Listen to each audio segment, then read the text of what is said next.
मेरे पास आ रहे हैं। सुदामा जी वहां से जहां रुके थे वृक्ष की छाया में, वहां से चल दिए, लेकिन पांव में खड़ामी भी नहीं है। तो रास्ते में जो कंकड़ चुभते, पैरों में कांटे चुभते, रक्त निकल आता, लेकिन सुदामा इतने बड़े भक्त थे कि उन्होंने हार नहीं मानी। चलते जा रहे हैं, चलते जा रहे हैं, थक गए। थक के पास में ही एक पानी की व्यवस्था थी, वहां पर उन्होंने स्नान किया और भगवान के ध्यान को करने लगे। भगवान को ध्यान करते करते सुदामा जी को नींद आ गई। अब कान्हा ने सोचा सुदामा जी ऐसे तो नहीं आ पाएंगे, तो कान्हा ने अपनी माया से सुदामा जी को सीधे अपनी नगरी में ले आए। अब वहां पर सुदामा की जब नींद खुली तो देखा कि मैं कहाँ हूँ, रुका तो कहीं था, लेकिन यहाँ कैसे आया। जगह ही नहीं पहचान पा रहे हैं सुदामा कि जहाँ पर मैं था वो जगह ही नहीं है, चैन कैसे हो गई। सुदामा जी ने सोचा किसी से पूछते हैं, वहां से कुछ जानकारी मिल जाए। सुदामा जी ने एक कोई वहां से निकला राहगीर, उससे पूछा कि भैया ये कौन सी नगरी है। उन्होंने कहा ये द्वारकाधीश की नगरी है। सुदामा कहते हैं किधर रहते हैं द्वारकाधीश। तो उस राहगीर ने बताया कि यहाँ से सीधे चले जाओ, तुम्हें कृष्ण का महल दिख जाएगा। अब सुदामा जा रहे हैं, जैसे ही पास में पहुंचे देखा कि यहाँ पर द्वारपाल खड़े हुए हैं और द्वारपाल खड़े हैं, द्वारपालों से पूछते हैं और तो जी हमें कृष्ण से मिलवा देंगे। सुदामा ने कहा भैया क्या कृष्ण यहीं पर रहते हैं। द्वारपाल मन में सोचने लगे ये भिखारी कहाँ से आ गया। सुदामा ने पूछा कि कृष्ण यहीं रहते हैं। द्वारपाल बोले हाँ कृष्ण तो यहीं रहते हैं। सुदामा ने कहा मुझे उनसे मिलवा दीजिए। द्वारपाल कहते हैं वो ऐसे किसी से नहीं मिलते, कौन हो तुम। तो हालत को देख करके सुदामा की पूछने लगे कि तुम कौन हो। सुदामा ने कहा कि मैं मित्र हूँ द्वारकाधीश का। आज मित्र बताया तो द्वारपाल बड़े जोर जोर से हंसने लगे, ये खुद को मित्र बता रहा है। द्वारकाधीश का मित्र ऐसा नहीं हो सकता। सुदामा कहते हैं आप मुझ पर यकीन कीजिए, मैं कृष्ण का मित्र हूँ, मुझे कृष्ण से मिलवा दीजिए। द्वारपाल कहते हैं ऐसे तो नहीं मिलवाएंगे।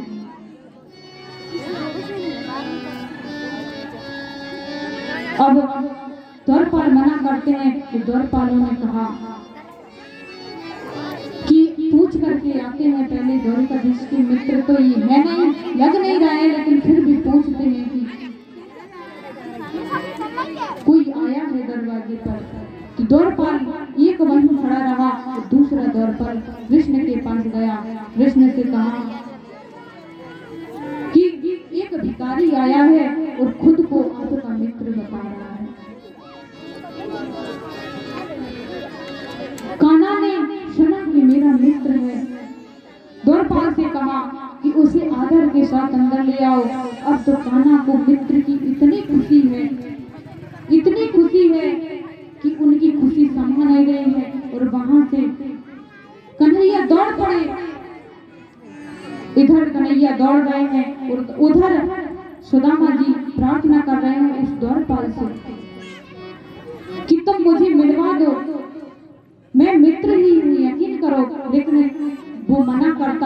तो सुदामा जी इधर गा रहे हैं कि कह रहे हैं, प्रार्थना कर रहे हैं, अरे द्वारपाला कन्हैया से कह दो, अरे द्वारपाला कन्हैया से कह दो कि दर पे सुदामा गरीब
मोहन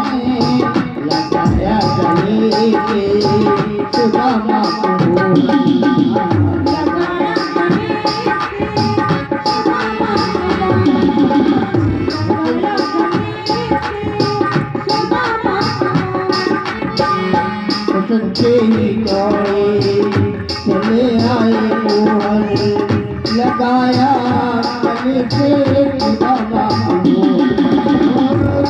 ही दौड़े चले आए मोहन लगाया गले के सुदामा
आज सुदामा को कन्हैया अपने महल में ले गए और महल में ले जा करके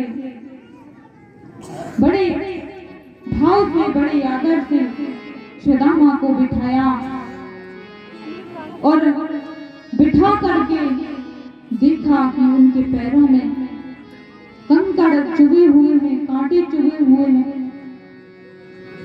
आज कान्हा जी ने जैसे ही मैया रुक्मिणी थाली लेने के लिए गई, चरण धुलाने के लिए, लेकिन वो थाली लेकर नहीं आ पाई, तब तक उनके चरण कृष्ण के आंसुओं से ही इतने आंसू बहे कि उनके चरण उन आंसुओं से ही धुल गए।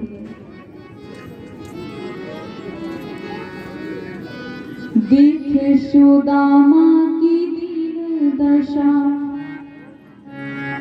देखे सुदामा की दीन दशा, करुणा करके करुणा निधि रोए, पानी परत को हाथ छुओ नहीं, नैन के जल से पग धोए।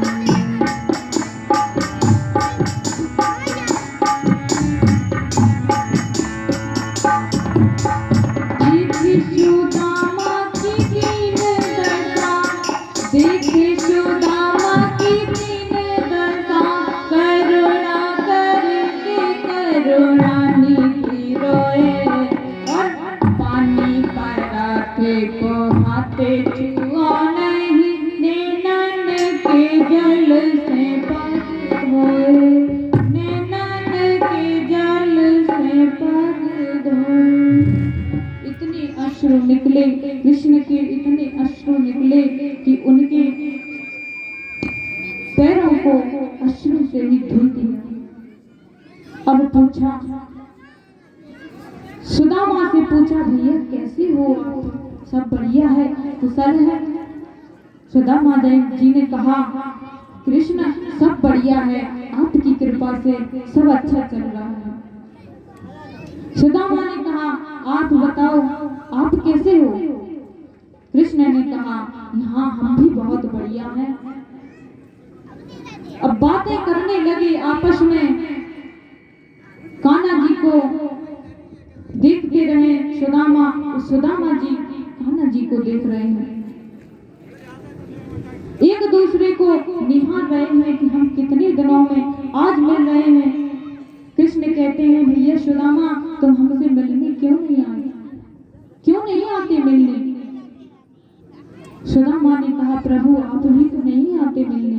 प्रभु ने भी कहा, क्या करें, समय ही ऐसा था कि आ नहीं पाए। सुदामा ने तो सोचा था, कहा था कि हम कृष्ण से मिलने नहीं जाएंगे, लेकिन कृष्ण से मिलने की उनकी जो बात थी कि हम खुद नहीं जाएंगे, लेकिन फिर भी वो गए। कृष्ण सुदामा आपस में मिले और बातें हुई, बचपन की बातें होने लगी। बचपन की बातें कर रहे हैं, लीलाओं की बातें कर रहे हैं। मैया रुक्मिणी, सत्यभामा और जामवंती बड़ी चाव से सुन रहे हैं। अपनी एक एक लीला के बारे में बात करते हैं, उन लीलाओं को ध्यान करते हैं कि हम पहले कैसे रहा करते थे। यमुना नदी के तट पर खेला करते थे, और अब देखो अब कहाँ है, तुम कितने दूर हो, हम कितने दूर हो। लेकिन अब बातें करते करते कृष्ण ने कहा, अच्छा ठीक है, अब ये बताओ कि आपने विवाह किया या नहीं किया? सुदामा कहते हैं कि मेरा विवाह हो गया और आपकी भाभी का नाम है सुशीला। सुदामा बोले कि हमारा तो विवाह हो गया, लेकिन कन्हैया तेरा विवाह हुआ? कन्हैया बोले, हाँ मेरा भी विवाह हो गया। सुदामा ने कहा, कन्हैया तुमने विवाह में बुलाया नहीं? सुदामा ने कहा, तो कन्हैया बोले कि आपने भी तो हमें नहीं बुलाया, इसी बहाने घूम जाते आपके पास। तो कहा कि फिर भाभी है तो भाभी ने मेरे लिए कुछ तो भेजा होगा। सुदामा जी कहते हैं, भाभी ने कुछ नहीं भेजा आपके लिए, क्योंकि इतना बड़ा महल था, इतना बड़ा राज्य था। सुदामा को शर्म लग रही थी उस पोटली को देने में। भले बड़ी प्रेम से सुशीला भाभी ने दी थी, लेकिन आज वो पोटली छिपा रहे हैं, दे नहीं रहे हैं। कन्हैया ने पोटली को देखा तो अब सोचा कि ऐसे तो ले नहीं सकते। कन्हैया बोले कि मैं आपके चरण दबा दूं। सुदामा बोले नहीं, लेकिन कन्हैया चरण दबाने लगे और ये बातें करते रहे। तो कन्हैया बोले, सुदामा बोले कन्हैया से कि तुम्हारा विवाह हुआ है तो जो विवाह हुआ है उनके दर्शन तो कराओ ना। अब तो दर्शन करने के लिए सबसे पहले रुक्मिणी मैया आई, तो सुदामा ने देखा कि ये तुम्हारी पत्नी है। अब तो प्रणाम करने लगी और सुदामा आशीर्वाद दे रहे हैं। एक एक से सब पत्नियां आने लगी। जामवंती भी आशीर्वाद लेने आई, सत्यभामा भी आई, और बाकी की जो 16,100 पत्नियां थी, 108 थी ना पूरी, एक एक से सभी अब आने लगी। सुदामा बोले, भैया तुम्हारी पत्नियां ये है, इनने आशीर्वाद ले लिया है, अब ये प्रजा को आशीर्वाद लेना है तो इकट्ठे ले ले, ऐसे तो हमारा हाथ थक जाएगा सबको ऐसे करते करते। कन्हैया ने कहा, क्या बोला आपने? प्रजा नहीं है ये मेरी पत्नियां हैं। अब तो सुदामा चक रह गए देख के और बोले, कन्हैया तूने इतने विवाह कर लिए और मुझे पता तक नहीं चला, और मेरा एक विवाह क्या हुआ और तू कह रहा है मुझे बुलाया ही नहीं। अब तो एक एक से आशीर्वाद देते जा रहे हैं। बोले, कन्हैया अब एक काम कर, अगर तू चाहता है मैं ना थकूं तो सबसे बोल दे कि इकट्ठा आशीर्वाद ले ले। अब तो इतनी पत्नियां आई कि भीड़ लग गई। अब तो सुदामा बड़े आश्चर्यचकित हुए कि देख कन्हैया तेरी क्या लीला है, तूने इतने विवाह कर लिए, मुझे भनक तक नहीं लगने दी। सबने आशीर्वाद लिया सुदामा से। उसके बाद चरण दबाने के बाद अब कृष्ण कहते हैं कि आपके हाथ भी दबा दूं। सुदामा बड़ा मना करते कि नहीं मेरा हाथ मत दबा, मैं बढ़िया हूँ, अच्छा हूँ, बहुत मना करते। लेकिन अब सुदामा जी के हाथों को भी दबाने लगते। अब बोले ये हाथ तो तुम दबा रहे हो, लेकिन इस हाथ को मत दबाओ, क्योंकि इसमें चोट लगी है, रास्ते में मैं गिर गया था। कन्हैया समझ गए कि बहाने बनाए जा रहे हैं। आज धीरे से कान्हा ने पीछे से एक हाथ से पोटली को झटका, वो झटका। अब तो सुदामा सोचने लगे कि लोग खुल गई पोटली को लिया। अब तो बड़े हर्ष के साथ पोटली को खोला और देखा कि मेरी भाभी ने क्या भेजा है। अगर खोली पोटली, कान्हा ने खोली, पोटली में देखा इसमें चावल बंधे हुए, जैसे